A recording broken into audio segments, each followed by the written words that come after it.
Light out. Everybody. What's up, everybody? Welcome back to another episode of the Lights Out podcast. I'm your host, Josh. As always, I'm joined in the studio by my producer, Joel. And today we are covering another serial killer, Joel Rifkin, the Ripper of New York City. In the early 1990s, oil drums floated along New York City's waterways. Dismembered bodies filled their insides, and legs stuck out of their lids as local fishermen watched the drums slowly roll down the creek. Crime-riddled the city was as Joel Rifkin hid in plain sight. He snatched desperate sex workers off the street and mutilated their corpses, one after the next. But he was never worried about getting caught. When a body turned up, police wrote off the death as just another crack-addict. Overdose. Joel Rifkin is definitely one of the most brutal and savage serial killers that I think we have ever covered. So just forewarning, this episode is going to be graphic and maybe triggering for some. But before we get into the episode, I just want to remind everybody, make sure to support the show by following us on Spotify. Make sure you're subscribed on YouTube as well. We'd really appreciate it. It does really help us out. It's an easy and free way to support the show. Also, follow us on Instagram and Twitter, as well as TikTok at Lights Out Cast. We post on there a lot with all sorts of interesting things. So yeah, absolutely. We post a lot of different clips and highlights from the different shows, as well as some other things on there as well. And also you can follow Joel and I personally as well at Mile Higher Josh and Mile Higher Joel. Pretty easy. It is. But this episode of Lights Out is brought to you by care of stamps.com and Every Plate. But let's go ahead and jump into the early years of Joel Rifkin. So Joel Rifkin was born on January 20th, 1959 in New York City. His parents were both young college students at the time, and his father was an Army veteran. But they soon realized that they couldn't take care of him. So they actually put Joel up for adoption. And on February 14, 1959, when he was only 3 weeks old, Joel was adopted by a middle-class couple living on Long Island. His new parents were named Bernard and Jean Rifkin. They ended up adopting another daughter a few years later, and they moved to East Meadow, New York, where they settled down. This is where Joel lived for most of his life. While growing up, his parents sent him to school, but he didn't do well at all. He had several learning disabilities that he struggled with throughout the years. Although he had an IQ of 128, his severe dyslexia made it hard for him to succeed in school. And it was also hard for him to make friends because he was painfully shy and socially awkward. He was often an easy target for bullies, which made going to school a miserable experience. And despite struggling in school, he eventually graduated from East Meadow High School in 1977. Over the years, he slowly developed an interest in horticulture and photojournalism. And he went on to take college classes at several different community colleges and universities. He even became the photographer for the school's newspaper at State University of New York, but he ended up dropping out just before he got a degree. To make some money, he picked up a few odd jobs along the way. And although he was older now, Joel still struggled with his social problems. He hardly knew how to talk to people, and he was still painfully shy. He didn't know how to ask women out, so in his spare time he began picking up prostitutes. He realized it was one of the only ways he could form a social connection with someone. But his habit soon became an addiction, and he spent most of the money he made on picking up prostitutes in Manhattan's Lower East Side. During the 1980s, this was a neighborhood where prostitutes and drugs could be found on any street corner. And whenever Joel had some free time, he would drive down to the Lower East Side and pick up a lady to spend the night with him. He had built up his routine over the years, but his life quickly changed when Joel was 27. His father, Bernard, was diagnosed with prostate cancer, and 2 months after his diagnosis, his father committed suicide by overdosing on medication. This devastated Joel, to say the least. This was the first significant loss in his life, and it stuck with him forever. According to friends and family, Joel delivered a moving eulogy at his father's funeral, and afterward he fell into a dark depression that would only worsen over time. To cope with his depression, Joel continued seeking out prostitutes almost every night. Through the years, he had picked up hundreds of prostitutes, and in August of 1987, he made the mistake of soliciting sex from an undercover police officer, and she arrested him. Luckily for him, he was let go with a small fine to pay. And instead of scaring Joel away from the Lower East Side, his search for lust became even more devious. Night after night, he returned to the neighborhood and picked up prostitutes. After a small change of heart, he decided to go back to school at the State College of Technology in Farmingdale, New York. He enrolled in a 2-year horticulture program. And although he usually struggled with academics, he made straight A's for the first time in his life. In fact, 2 semesters in a row. He did so well in the program that they actually gave him an internship at the Planting Fields Arboretum in Oyster Bay, New York. It seemed like his direction in life was finally turning around. And on top of his success at school, he developed a crush on one of the other interns. Her name is unknown, but he shadowed her during the first several months of working there. And the more time he spent with her, the more he developed feelings for her. But there was just one major problem. Joel was still extremely shy and socially awkward. He had no idea how to ask her out, so he built an elaborate fantasy in his head. Even though she didn't feel the same way about him, Joel was completely lost in his fantasy crush. But as time passed, his fantasy crumbled. He didn't have the courage to tell her how he felt. And with all those feelings, emotions, and fantasies, it was finally too much. His feelings turned into anger and humiliation. His failure with women was too much, and he was ready to explode. In the back of his mind, he began having thoughts of violence and murder. Whenever he thought of a potential romance, gruesome thoughts were right around the corner. Rage began to consume him until he could only think of violence against women. And in March of 1989, his emotions finally detonated. One week, his mother left town for vacation and Joel was left alone in the family house in East Meadow. He knew that now was the perfect time to release his rage. So he left the house one night around 10 o'clock p.m. and he cruised down to Manhattan's East Village. And that's where he found a young woman only known as Susie, working the streets. After he rolled down his window to talk to her, she promised she would have sex with him, but only if he stopped at a few places to purchase crack before going back to Long Island. Joel agreed. And when they got back to the family house, they headed into the living room where they had sex. After they finished, Susie begged Joel to take her out to find more drugs. And right as she asked him, he lost all control. Joel blew up with rage in the living room, and he grabbed a souvenir howitzer artillery shell from the mantel. Gripping it tightly in his hand, he smashed it over her head. A loud crack rang out as she fell to the ground, and he kept beating her over and over again. Blood flew across the family living room, and he only stopped when he got tired. As he stood up and looked down at her, he could see that Susie was still alive. So he reached down to try and move her, but she snapped at him. Her teeth clenched down on one of Joel's fingers, and she almost bit it off clean. But he managed to free his hand from her mouth just before she did. And this only enraged Joel even more. He wrapped his hands around her neck and squeezed as hard as he could, and he watched the life slowly drain out of her until he was sure she was dead. He then shoved her body into a large trash bag and he cleaned up any signs of blood in the living room. Exhausted, he lay down on the couch and casually slept for a few hours, like nothing had happened. After waking up, he dragged Susie down to the basement, pulled her body out of the bag and lifted her up onto the washer and dryer. He then grabbed an X-Acto knife from the basement workshop and cut into her flesh. He kept cutting and sawing until her body was in several pieces. He didn't want her to be identified, so he also cut off her fingertips and yanked her teeth out with pliers. And for good measure, he shoved her head into old paint. As her body sprawled across the table in several bloody pieces, he placed each body part into separate garbage bags and then stuffed them into the back of his mother's car. He then drove across the state line to New Jersey, where he dropped the head and legs in the woods near Hopewell. From there, he went back to Manhattan and threw the arms and torso into the East River. And as he discarded each part, all he could think of was killing again. Murdering Susie had been the biggest release of his life. And he realized how easy it was to trap and kill a prostitute. He thought his murder was foolproof and no one would ever find her. But he had been careless. On March 5th, 1989, a few members of the Hopewell Valley Golf Club were out playing a round of golf near the woods, when one of the golfers accidentally sliced their shot into the woods near the 7th green. It was an awful shot, and it went deep into the woods after bouncing off a few tree trunks.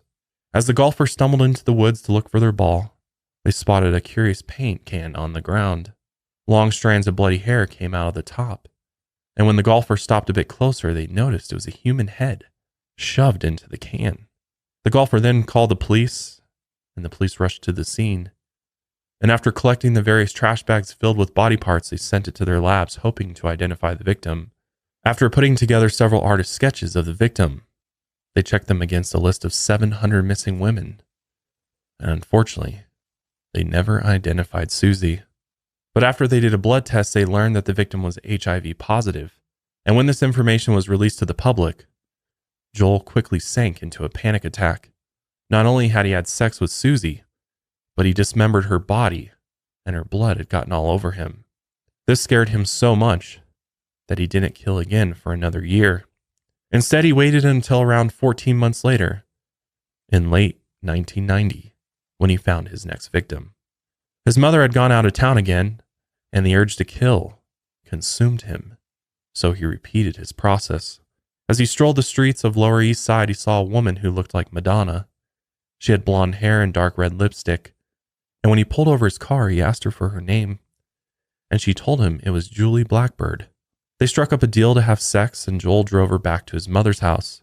After sex, she ended up staying the night, and around 9 a.m. the next morning, Joel looked over at Julie and felt the old familiar rage building up inside of him. And just before Julie was about to leave, Joel snapped off a table leg from a nearby table and began beating Julie with it. He swung the wooden table leg at her over and over until she could no longer fight back. While she was weak, he grabbed her by the neck and choked the last bit of life out of her. Inspired by Ted Bundy, he looked down at the dead body and considered raping her, but the thought of it repulsed him. That was where he drew the line. After shaking off the thought, he still had to get rid of the body, and he made sure not to mess things up like last time. So he went out and bought a large bag of cement and a mortar pan. And after dismembering her body, he placed Julie's head, arms, and legs into separate buckets before pouring concrete inside of them. He then took her torso and placed it in a milk crate and covered it in cement. After letting the cement dry, he then drove it out to the East River, where he dropped her body parts into a Brooklyn barge canal. The cemented body parts quickly sank to the bottom, where they were never seen again.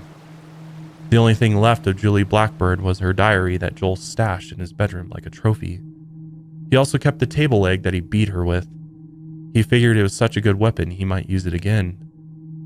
As days passed, he cleaned up the house and watched the news, hoping they didn't find a body.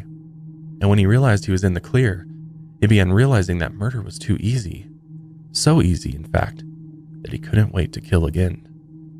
And he told himself he would try to kill as many women as possible. And over the next several years, the thrill of murder was all Joel could think about. If you've got a small business, inflation isn't doing you any favors right now. It's harder than ever to stay profitable. In my small business, looking for ways to cut costs is huge, and mailing and shipping is a great place to start. With Stamps.com, they save you time, money, and stress. For more than 20 years, Stamps.com has been indispensable for over 1 million businesses, including mine. Stamps.com gives you access to all the post office and UPS shipping services you need right from your computer. And get discounts you can't find anywhere else, like up to 30% off USPS rates and 86% off UPS. How crazy is that? No matter what business you're in, Stamps.com can help you save on shipping. Whether you're an office sending invoices, an Etsy shop sending your products, or a warehouse shipping out truckloads of orders like Higher Love Wellness, Stamps.com is the mailing and shipping solution for you. Start mailing and shipping with Stamps.com and keep more money in your pocket every day. Sign up with promo code LIGHTSOUT for a special offer that includes a 4-week trial, plus free postage and a digital scale. No long-term commitments or contracts required.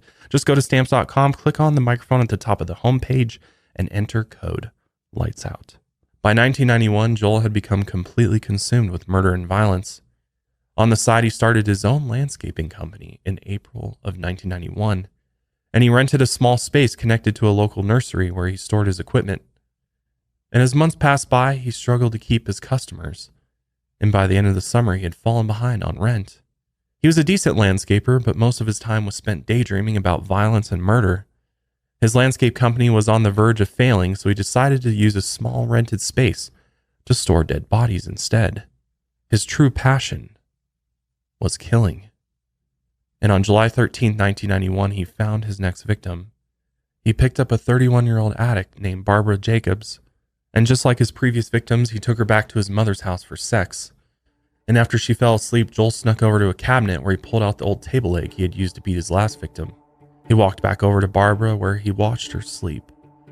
As she rested peacefully in bed, he raised the table leg over his head and swung it straight down. It hit Barbara with a loud whack, and he continued beating her with the table leg until she was black and blue. When she was too weak to defend herself, Joel straddled her and finished her off by strangulation. As he thought about how he would get rid of the body, he had grown tired of dismembering the corpses. It was a lot of work, and it was messy. So instead, he wrapped her in plastic, folded her into a cardboard box, and dumped her into the back of his mother's pickup truck. From there, he drove to the Hudson River and dropped her into the water, upstream from the nearby cement plant. Only 4 hours passed before firefighters found her body during a training exercise near the river. But this time, Joel didn't even care. He was so confident that the police couldn't tie the murder back to him, that he wasn't worried at all.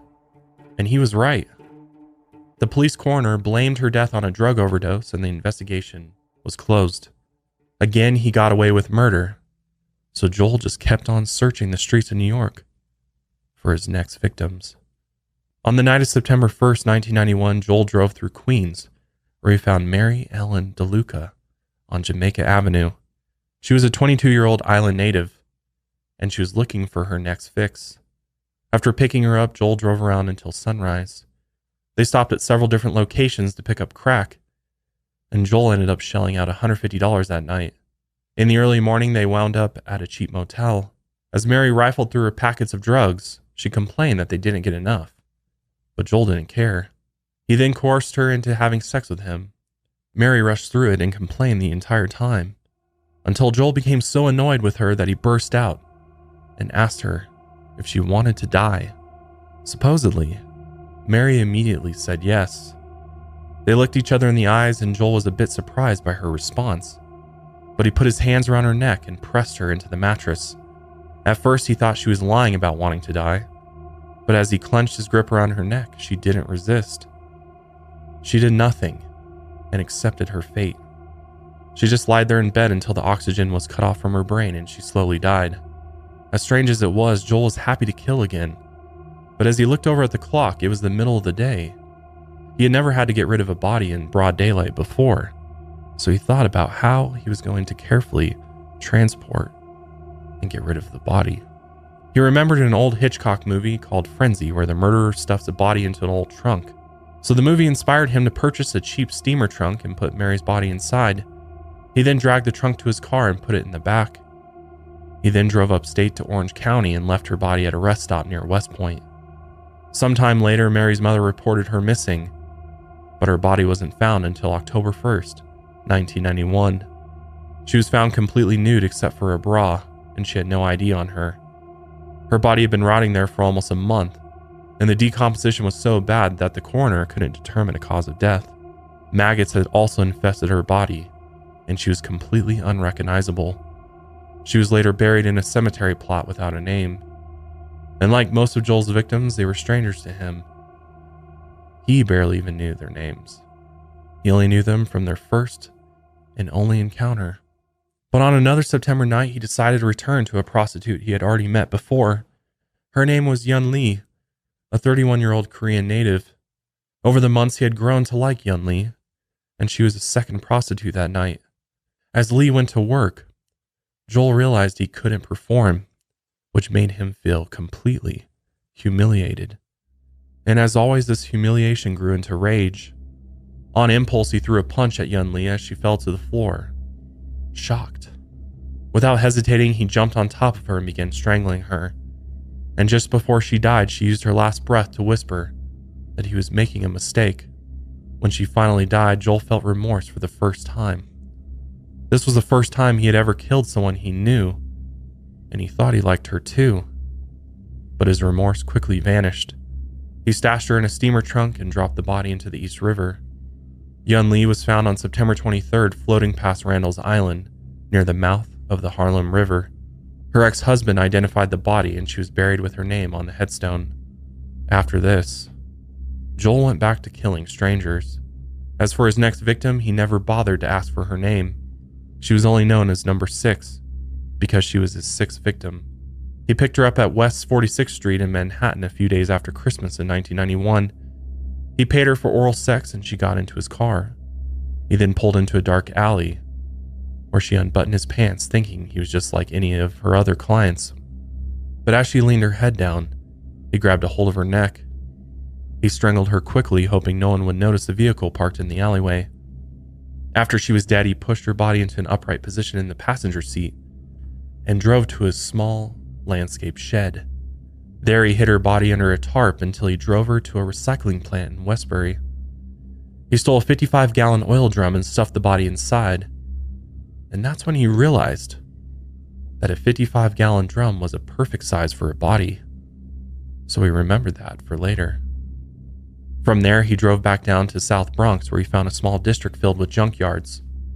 He thought no one was around, so he snuck into one of the yards and made his way to the East River, where he dumped the body. But as soon as he got back into his car and tried to leave, a flash of blue and red lights came from around the corner. 2 patrol officers pulled him over and asked what he was doing there late at night. They accused him of illegal dumping, but he convinced them that he was just there looking around the yards, collecting junk. Since they didn't have any evidence, they let him go with a warning, not realizing that he had just dumped a dead body that was floating downstream, right beside them. Sometime later, he thought back on that night.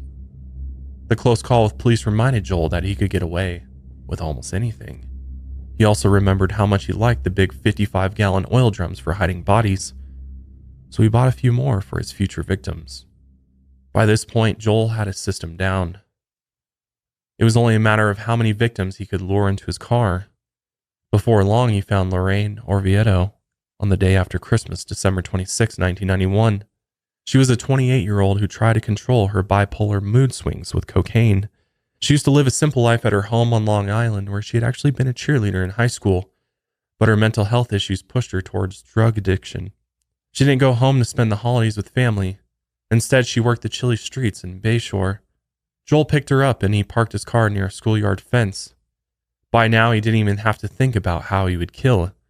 He just followed the steps from before, like a robot. Just like his last victim, he strangled her while she began performing oral sex. After shoving her body to the side of the car, he dug through her purse and found a bottle of AZT. It was a medication used to treat people who are HIV positive. He took the pills, all of her jewelry, and her ID and kept them as trophies. He then took her body back to his landscaping shed and stuffed her into an oil drum.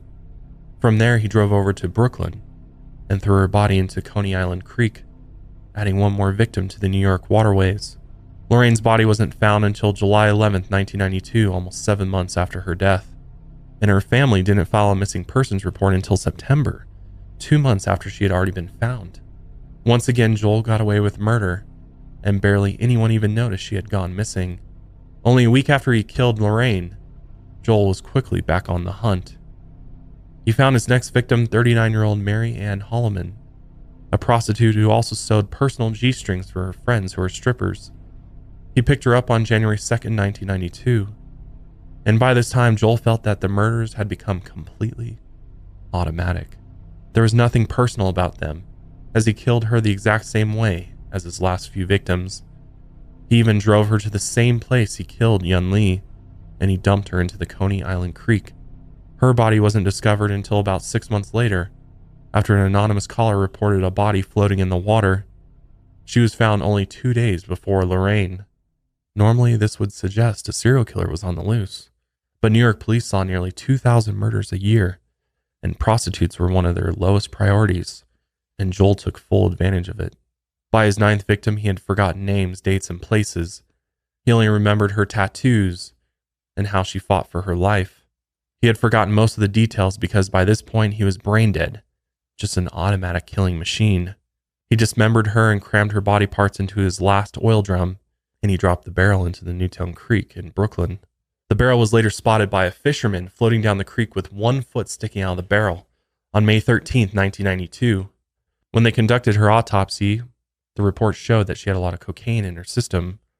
So police detectives believe that she was just a drug mule and had accidentally died from drug-filled condoms bursting in her stomach, which wasn't true at all. In the end, the lies that police told only helped Joel murder more women. In my health journey, I had no idea where to start when it comes to supplements and vitamins. When you go to the store and you go down the supplement vitamin aisle, there's a million different brands and supplements to choose from. But with Care of, they made it super easy for me to figure out exactly which supplements and vitamins I need to be taking on a daily basis. If you've never heard of Care of, it's a subscription service that ships high quality personalized vitamin supplements and powders conveniently to your door every month. All you got to do when you sign up for Care of is take a short, in-depth quiz about your health goals and lifestyle, and you'll get personally tailored recommendations based on your answers. You can stick with what Care of recommends or change up your pack at any time. Care of's products are made from good-for-you clean ingredients that are backed by the latest science and research, so you can feel good about what you're putting in your body. I think my vitamin pack has like 5 or 6 different vitamins and supplements in it, including ashwagandha, a probiotic, which has really helped my digestive system immensely after taking it over the last couple of months. I love Care of because they send you all of your vitamin packs in a box that you just, set on your nightstand or dresser, and each day you just pull a little pack and it's already got everything in there. You don't have to open up a million different bottles to get all the vitamins and supplements you need. So they make it super easy and convenient for you, and they always make sure you never run out of your vitamins. So what are you waiting for? For 50% off your first Care of order, go to takecareof.com and enter code LIGHTSOUT50. Again, for 50% off your first Care of order, just go to takecareof.com and enter code LIGHTSOUT50. But after a slew of 9 murders, Joel had other problems he needed to solve. While he was busy killing, his landscaping business had failed, and his landlord said he was $700 behind in rent. So he decided to go back to school in the spring of 1992, and he enrolled in a few classes at Farmingdale State College. He hoped that his education would help him find better work while he picked up a job at a local liquor store, but his devious behavior always got in the way. He cut classes and missed work to focus more on his truck, rent porn videos, or cruise the streets looking for his next victim. Although he failed at his career, one thing he excelled at was the field of killing. On the weekend of Mother's Day 1992, Joel skipped work and headed down to First Avenue, where he picked up a 25-year-old crack addict, Iris Sanchez. He picked her up in the middle of the day and drove her down to a Manhattan housing project. According to Joel, it was down by where Macy's had their 4th of July fireworks. And when no one was around, like clockwork, he strangled her during sex, and he drove her body down to an illegal dump site. He dragged her body out of the car, found an old rotting mattress where he wedged her body underneath it, and this would be her burial for over a year. Looking back, he used to be so careful about how he disposed of bodies. But now he knew that even if the police discovered the bodies, they couldn't catch him. All he had to do was store the bodies in a junkyard or a creek, and police would write it off as an overdose and move on. And by the time they would find her body, decomposition would already be in full effect, making the identification process even harder. During the spring of 1992, Joel was a full-blown killing machine. His moves were predictable and his killings were automatic. Most of all, he felt unstoppable. On May 25th, 1992, Memorial Day, Joel headed down to Atlantic Avenue in Queens, where he found Anna Lopez working the street. Anna was a 33-year-old mother of 3, but she had fallen into cocaine addiction. His targets were always the same, a prostitute looking for drugs, and by now he knew how easy it was to murder them and get away with it. After picking her up, he circled around the neighborhood, and like a light switch, his rage activated. He strangled her until the light left her eyes. Without a care in the world, he drove over to I-84 where he pushed her body out of a car. The next day, a driver had pulled off to the side of the road to relieve himself. As he unzipped his pants, his eyes scanned the side of the road where he spotted Anne's body lying in the grass. She was missing one earring, which Joel had taken the other and stashed it away with his trophy collection. One after the next, his killing spree terrorized the sex workers in Manhattan, but no one was catching on, so he just kept doing it. Through the rest of 1992, he murdered 3 more women. One of the victims, Mary Williams, had a tragic life story. She had been homecoming queen and a college cheerleader in North Carolina. She was always well-liked and popular. She even married a pro football player in 1986, but they divorced soon after. Not knowing what to do, she tried her luck in New York City searching for an acting career. But after failing to get work, she fell into a life of drugs and ended up on the streets. Joel had been with her before and even thought they were dating at one point, even though he felt remorse after the last time he killed someone he knew. He was desperate. His urges were nonstop, and just like an addict, he needed his next fix. So on October 2nd, 1992, he took Mary out to buy drugs, and after she took a hit of heroin, she passed out in the car's passenger seat. He reached over to her throat as she dozed off. But just as he gripped her neck, she woke up, kicking and punching. She fought back, and she kicked the gear shift so hard that she broke it clean off. But even though she put up a fight, Joel managed to overpower her and strangled her to death.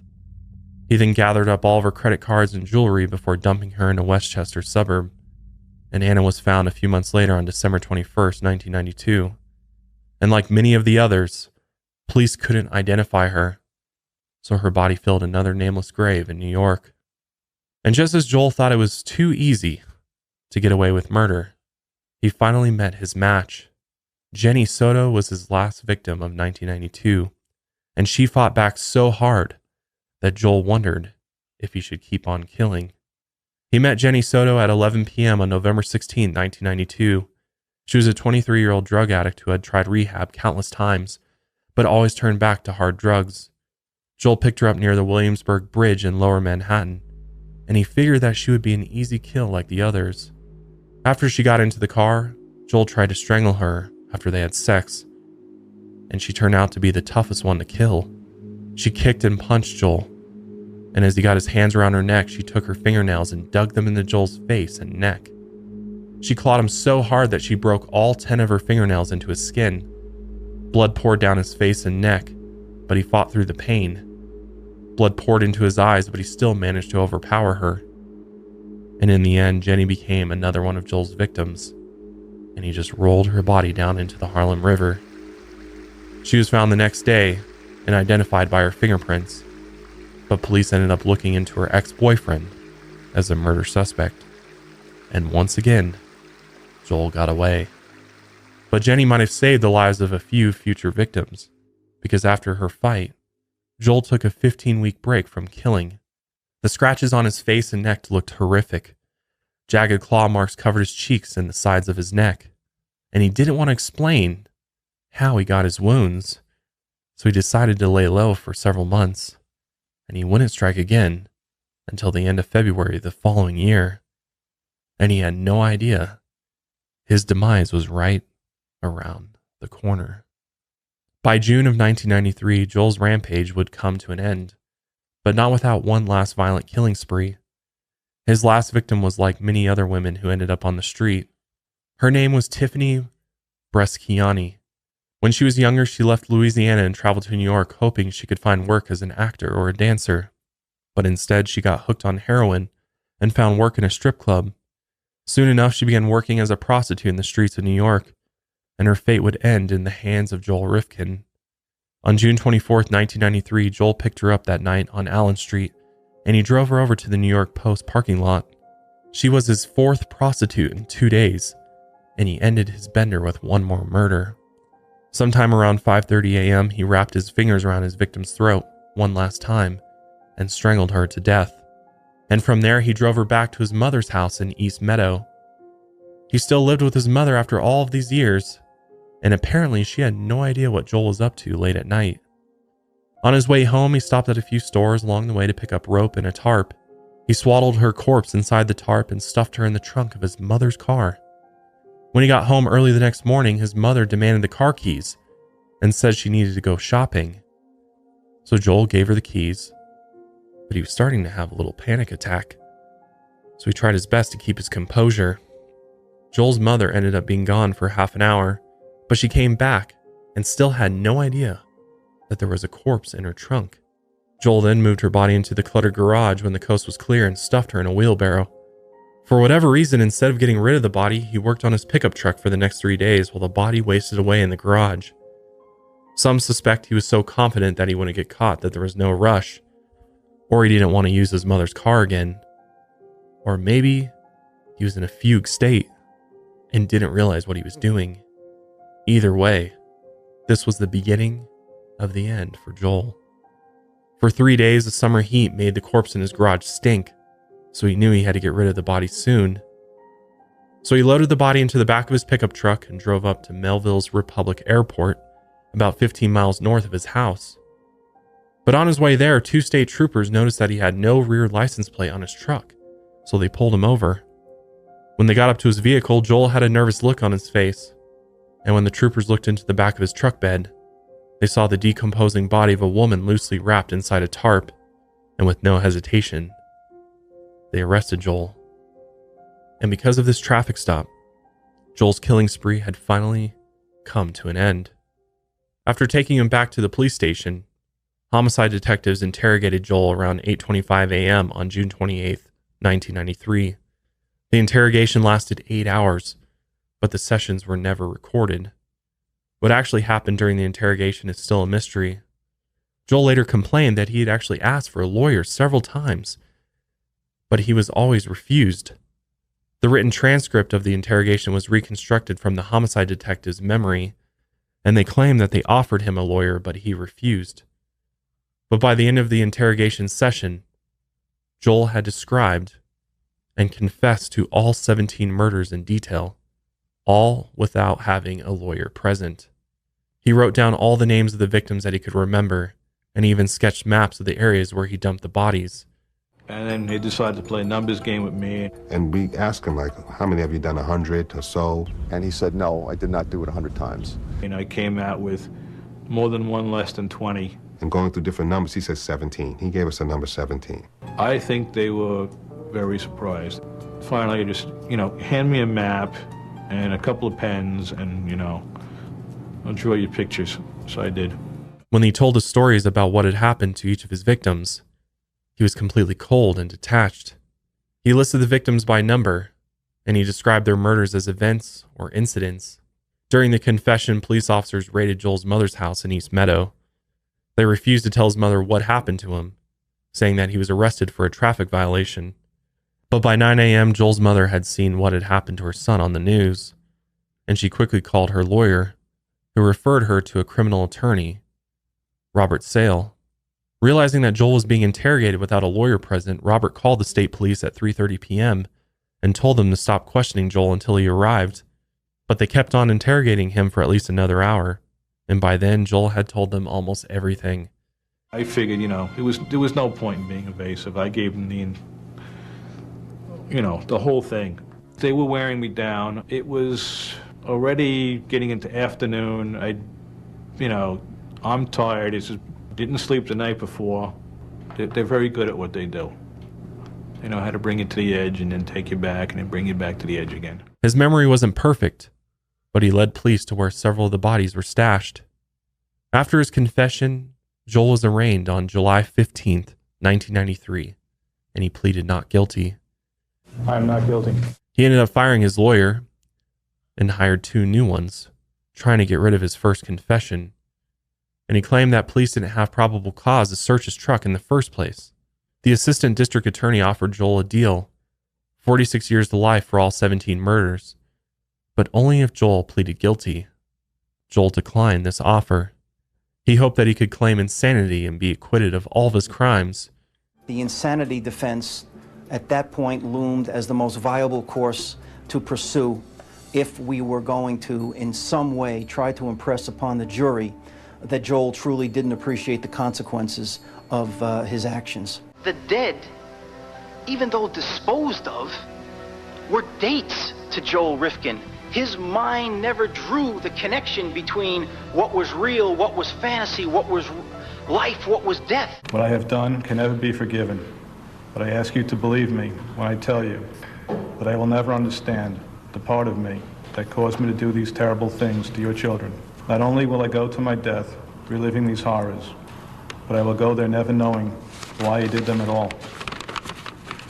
You all think that I am nothing but a monster, and you are right. Part of me must be. But during his first trial, the assistant DA claimed that he was trying to abuse the concept of mental health. He knew when he killed Tiffany Bresciani that he was a serial killer. He knew it. He was studying it. He was reading about it. He had articles on Jeffrey Dahmer and Arthur Shawcross and others in his room. And he was doing it to satisfy his own sexual perversions. And after several psychologists and doctors testified, they agreed that Joel was sick, but not insane. He was pathological and he knew exactly what he was doing. In the end, he was found guilty of 9 counts of second-degree murder and sentenced to 203 years to life in prison. You have been found to have knowingly committed the most heinous act one can commit against a fellow human being, the taking of a life. You, Joel Rifkin, are hereby sentenced to an indeterminate term of imprisonment with a minimum of 25 years and a maximum of your natural lifetime. The judge told spectators that if reincarnation was real, he wished Joel would spend his second life in prison. Mr. Rifkin, in case there is such a thing as reincarnation, I want to be sure that you spend your second life in prison also. If by some miracle he lives long enough, Joel would be eligible for parole in the year 2197. Want more bite for your buck? Every Plate is America's best value meal kit with delicious dinners that don't break the bank. Plus, we have a discount for you that we'll get to in a minute. Skip the store and let Every Plate plan, shop, and deliver everything you need to cook a delicious meal at a consistently low price.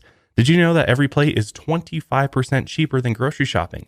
That's right, their quality ingredients come pre-portioned to help you save money and reduce food waste. You know, like that bag of spinach you throw out every week? I know I've been guilty of that so many times in the past. Choose between 17 recipes that change each week and swap proteins, veggies, and sides to your liking so that you can switch up your dinner routine however you want.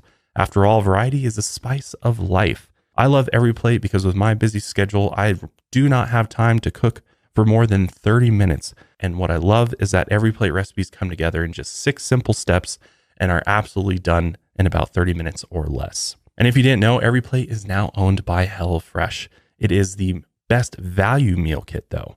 So try Every Plate for just $1.79 per meal by going to everyplate.com and entering code LIGHTSOUT179. Get started with Every Plate for just $1.79 per meal by going to everyplate.com and entering code LIGHTSOUT179. Joel Rifkin spent his first few months of his sentence in Attica Correctional Facility, constantly bullied by fellow inmates. To him, it was high school all over again. His social awkwardness made it impossible for him to make friends, and the other inmates made him a punching bag. And after news stations began spreading the rumor that he was an AIDS carrier, the violence against him escalated. And after getting beaten up so many times, prison administrators eventually moved him into involuntary protective custody, where he spent 23 hours a day in his cell.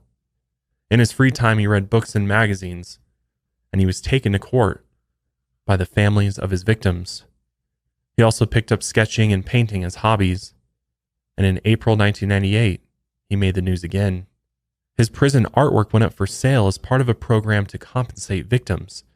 50% of the sales went to New York's Crime Victims Board, and the other half went straight to his pockets. He had 20 paintings and sketches for sale. Many of them depicted wildlife and flowers, but one called Guardian's Failure showed a bare foot with the corner's toe tag around it and an angel weeping in the corner. After making headlines, Joel made the news again 1 year later. He used his popularity to propose a plan for a shelter that would house prostitutes. It would have also included drug treatment, counseling, medical care, and job training. He named it Ohola House, which was the Hebrew word for sanctuary. He told the media that he wanted to pay back his debt to society. Some people praised him for this idea, including his prosecutor, but others thought it was a terrible idea, especially because of his motivation room inside of the shelter. Joel wanted a place where the prostitutes would be scared straight. They'd be shown pictures of prostitutes who were murdered on the job. He hoped that the grotesque violence would turn them away from a life of sex work. In the end, the shelter was only a pipe dream, though, and many thought it was just a publicity stunt. Joel was kept in solitary confinement, and they eventually transferred him to the Clinton Correctional Facility 350 miles north of Manhattan. They call this the Siberia of New York prisons since it's isolated in the snowy Adirondack Mountains. Joel and more than 200 other inmates at the facility were not allowed into the general prison population. And after several years in prison, on December 14, 2001, Joel lost the appeal for his conviction, and at 63 years old, he is still kept there to this day. Joel Rifkin's murders were obviously heartless, and they were automatic. He killed women like it was just another part of his daily life. and his victims were the lowest priority for police. If it weren't for his lack of a license plate on his truck, Joel might have kept on killing for the rest of his natural life and actually gotten away with it. The honest answer is I don't know. I don't know if I was released, if I'd ever kill again. I might. While bodies floated down the city's rivers and creeks, police were crushed under the weight of 2,000 New York City murders a year, along with their own incompetence. They lied and reported that many of the women died from a drug overdose rather than realizing that they had a serial killer on the loose. And as the bodies piled up, Joel Rifkin became one of the most notorious serial killers New York has ever seen. After 17 murders, he was only convicted of 9, and the body of Julie Blackbird has never been recovered. Her remains are still encased in cement, scattered along the bottom of the East River and the Brooklyn Barge Canal. And who knows how many other forgotten bodies line the bottom of New York's waterways. I gotta say, throughout this whole episode, that was very weird to be calling a serial killer Joel. I know. There's just hearing hearing my own name, it's just something weird and strange about it. Yeah, it's, oh man. And I'm not even surprised there was a serial killer named Joel, because I feel like Joel's a pretty unique name out there. Yeah, you don't hear a lot of Joels. Yeah, you don't really meet too many Joels out there. Yeah. So. Yeah, I mean, there's so many similarities between Joel Rifkin and other serial killers out there, like Willie Pickton. Definitely. I mean, always seemingly targeting those that society and police especially just don't seem to care about. Yeah. And I see a lot of similarity in their upbringing with how they were the socially awkward and shy and just couldn't connect with people. And especially women too. Like they just don't have that ability to create a healthy, natural relationship. Right. You know, obviously in a lot of cases, it has to do with trauma and things like that happen in their family life growing up. And I think Joel's father's suicide was a big sort of turning point for him in his life, and obviously sent him into depression, and he never really quite dug himself out of it. So in order to sort of bring himself out of his depression, he turned to killing as a way to provide him that excitement and sort of lifeline to his life, and the absolute worst one you could choose. Right. So why do you think police wrote off so many of the deaths as drug overdoses? This is the hardest thing to really wrap your head around, and especially looking at serial killer cases from the 80s, 70s, 80s, 90s even. It just seems like police were majorly incompetent in their investigation skills, for one. And obviously, New York was going through a period of a spike in murders. So I think it was, rather than piling on more cases to their caseload that was already probably pretty high, that it was just easier and more convenient for them to just say, oh, well, there was drugs found with this victim or in the victim's body after the autopsies, conducted, that it's easier to just close that case as a drug overdose, right, as opposed to investigating the real reason behind their death, which was obviously not the drug overdose, and they were strangled. So it seems they just lacked the proper resources in the police department to, maybe they're understaffed, or I was even thinking they didn't want to release that information out to the public because of mass hysteria, people losing their minds. Yeah, I think that's a good point too, is like they don't want to create panic that there's a serial killer on the list. Because they already have enough killing going on. Right. The last thing they want to do is be like, yep, so we have a serial killer out there, watch out, which would have been, but as much as that might create panic, it would also make people aware, right, especially sex workers at the time, that had no idea that there's this predator out there that could be any guy that's coming up to them, on the streets, and at least would have made them aware that maybe they should be more careful or watch out. But I mean, it's just, I really think that if he hadn't gotten pulled over that day in his truck, which I'm like, dude, you spent all this time fixing up your truck, you didn't even bother to look to see if you had a license plate on the back. Like, I mean, thank God that he was stupid enough to transport a body with no license plate, and the state police pulled him over.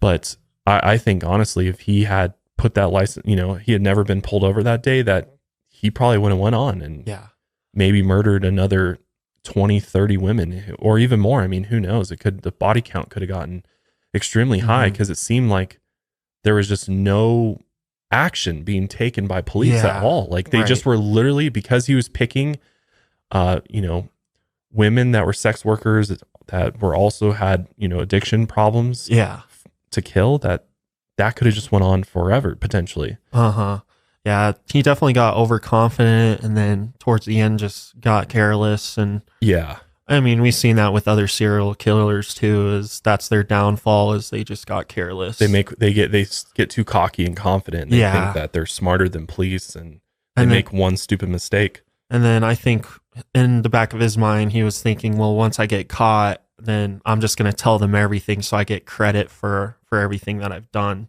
As opposed to just going to prison for one murder, for an example, they can convict him on. He wants for his ego to claim them all. Totally. Serial killers become this monster, and with that, this evil ego takes shape and just grows over time. And they feel powerful because for the first time in their life, killing has given them this sense of power and authority that they never had before. I mean, being bullied and all these things eats away at you over time. And so to feel like, you know, I had power over these women, and, you know, I basically took their lives and ultimately were their fate, that it's just, there's something about it that is addicting, and he just wants more and more of it.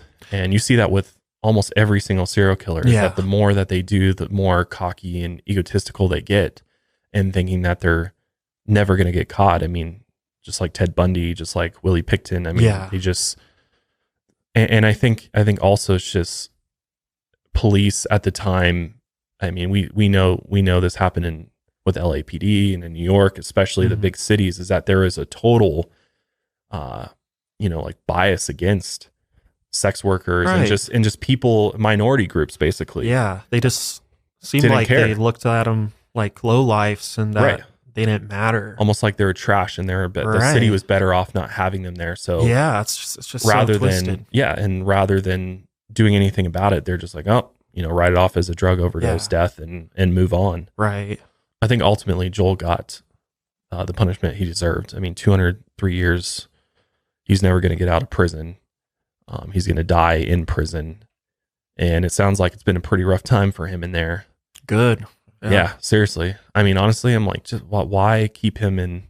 I mean, it's always a debate. Is it worse for him to be in solitary confinement, 23 hours a day in a cell, or is it worse to be in general population?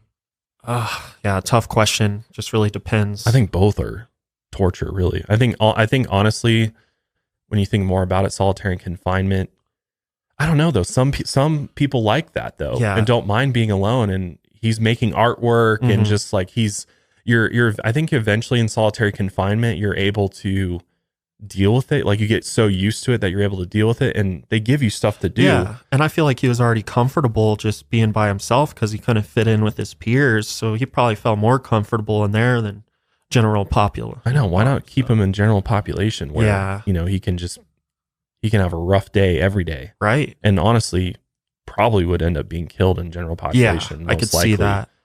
I mean, But I just found it like whack that he was selling his artwork and then donating that money. Yeah. The fact that they're letting him do that, I'm like, what? I don't think as a serial killer, I don't think you get a chance to redeem yourself. No. The fact that they're letting him sell his artwork and trying to, like, you know, he has this whole message of like, oh, I need to repay society, blah, blah, blah. I think it's just like, sorry, dude, that sailed a long time ago. Like, that it's too opportunity late for that. Like, when you were free, you had the opportunity to do that. And why didn't you? And he even realized it multiple times. I mean, he had two moments of remorse where he felt bad about what he had done, and that should have been the point where he stopped, changed his or ways, turned himself in and then do it. But instead, he just kept on going. And that's the thing, is it's like, of course he's going to be remorseful and want to help repay society from prison, where he has no other choice. You know, he really can't do anything. And that's what prison's trying to do, right? Rehabilitate prisoners, which we know it doesn't really do that. No. So I think and the fact that he's still able to profit from it is just ridiculous. Like, the guy should be, you know, eating scraps Yeah. for food and have literally no commissary. Like the fact that he's making money off his artwork in prison while donating it is just silly to me. It is. And honestly, a slap in the victim's family's Absolutely. faces, honestly. And I hope that the victims' families continue to take his ass to court. Yeah. And take the rest of that money that he has and that he's making. And it seems like the solitary confinement or the prison he's in isn't necessarily a maximum security unit, because if they're giving him resources to use his imagination and creativity, yeah, you know, I know there's I think the Colorado maximum security prison in Canyon City, they just give him a concrete cell and nothing to do. I mean, you're lucky to maybe get a TV, but literally nothing to do. And that's what he deserves. Right. And that's why people lose their minds in solitaries. Exactly. When you don't have anything to do and you're just staring at walls all day, that's punishment, though. Exactly. That's punishment. That's definitely what, at the least, he deserves. Yeah, absolutely. But ultimately, these stories are not just about the killer themselves. This is about the victims as well. I mean, these were all women, young women who, you know, had fallen on hard times and hard situations, many of them who just happened to be in the wrong place at the wrong time when Joel found them. And these victims had families and loved ones, and they were, you know, daughters of, you know, fathers and mothers out there. So as always, I just want to end this episode by, you know, paying my respects to them, and we'll end our episode there with a little tribute to the victims. But that is it for today's episode. I'll see you guys next time.